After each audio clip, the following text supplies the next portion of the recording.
ඊටමත් ආදරේ සෙනෙහසින් යුතුව ඔබ සියලු දෙනාටම සුබ දවසක් වෙන්නට කියලා හදවතින්ම ප්‍රාර්ථනා කරමින් මගේ රත්තරන් අම්මදාති දීපුතේ මහා සිකුරාදා කියලා කියන්නේ අපේ හදවතට පුදුමාකාර විදියට දැනෙන දවසක්.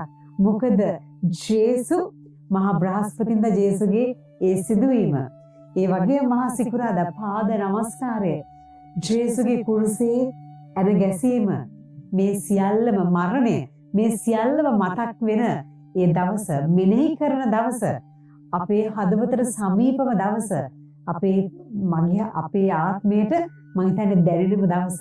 ඉතින් මෙදා දවසේදී අපිට ඉගෙන ගන්න බොහෝ කරුණු කාරණා ස්වාමීන් වහන්සේ ප්‍රකාශ කරන දේශනා පිට දේශනා.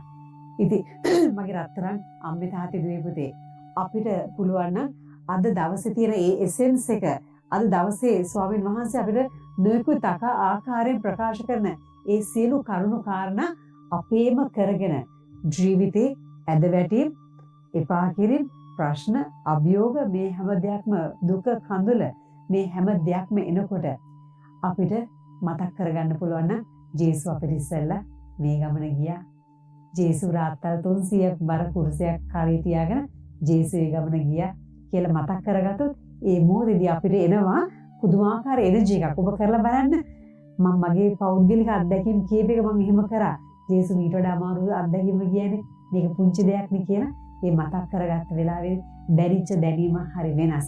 ඉතින් එහෙමනම් මගේ රත්තරන් අම්මේ තාත්තේ දුවේ පුතේ අපි සියලු දෙනාම අපේ ජීවිතයට මහා සමීප මේ අත්දැකීමට අද දවසේ ඇතුල් වෙමු. ස්වාමීන් වහන්සේට කියමු අනේ ස්වාමිනේ අද හෙටත් හැමදාමත් අපිත් එක්ක මේ අපි යන අත්දැකීම් හරහා ඔබ වහන්සේ බලවන්ත වෙන්න ඔබ වහන්සේ කුරුසේ අරගෙන අපේ ඉස්සරහින් යන්න ස්වාමිනේ. එතකොට අපිට ගොඩක් ලේසි වෙයි සියල්ල දරා ගන්නට. එහෙනම් ඔබ වහන්සේට ගොඩක් ස්තුතියි. අපිට ඉස්සෙල්ලා ගිහිල්ලා ජීවිතය යථාර්ථය කියලා දුන්නාට ස්තුතියි ජේසුස් ක්‍රිස්තුස් ස්වාමිනේ.